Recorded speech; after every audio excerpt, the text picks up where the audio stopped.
Hello guys, welcome back to my channel. ఇదైతే Saturday ఇంకా Sunday vlog guys. అంటే Saturday Sunday అని ఎందుకు అంటున్నానో మీకు వీడియో ఎండింగ్లో తెలుస్తుంది. అండ్ ఇదైతే మా హస్బెండ్ నేను ఎప్పటి నుంచో తాటికెళ్ళి తీసుకురమ్మని అడుగుతున్నా. తాటి బూర్లు అంటే నాకు చాలా ఇష్టం. సో అందుకోసమే మా హస్బెండ్ తీసుకొచ్చారు గైస్.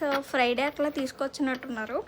సో ఇంకా సాటర్డే ఆఫీస్కి వెళ్ళి వచ్చేసి ఇంకా వంట పని ఉంటుంది కదా, సో కుకింగ్ అంతా చేసేసి వంట అంతా అయినాక ఇది స్టార్ట్ చేశాను గైస్. అంటే అది పల్ప్ అంతా ఎక్స్ట్రాక్ట్ చేసేద్దామని చెప్పేసి పీల్ చేస్తూనే ఉన్నాను గైస్. అప్పటికే 9:30 అయిపోయింది. కొన్ని అయితే నేను చేశాను, కొన్ని మా హస్బెండ్ హెల్ప్ చేశారు. సో అది ప్యూరీ అంతా ఎక్స్ట్రాక్ట్ చేసేసి ఫ్రిడ్జ్లో పెట్టేసాం నైటే. మళ్ళీ నైట్ ఇవంతా చేసుకోవడం పెట్టుకుంటే మార్నింగ్ అయిపోతుంది, అంటే చాలా టైం అవుతుంది కదా. సో అలా అనేసి ఆ ప్యూరీ అంతా ఫ్రిడ్జ్లో పెట్టేశాను. పిండి అంటే నూక ఏం కలపకుండా. అండ్ మార్నింగే లేచి ఆ నూక అంటే కొన్ని పులిసిపోతాయి అంటారు కదా గైస్. అంటే నేను నూక మిక్స్ చేయలేదు, కానీ పులిసిపోతుంది అని చెప్తారు కదా.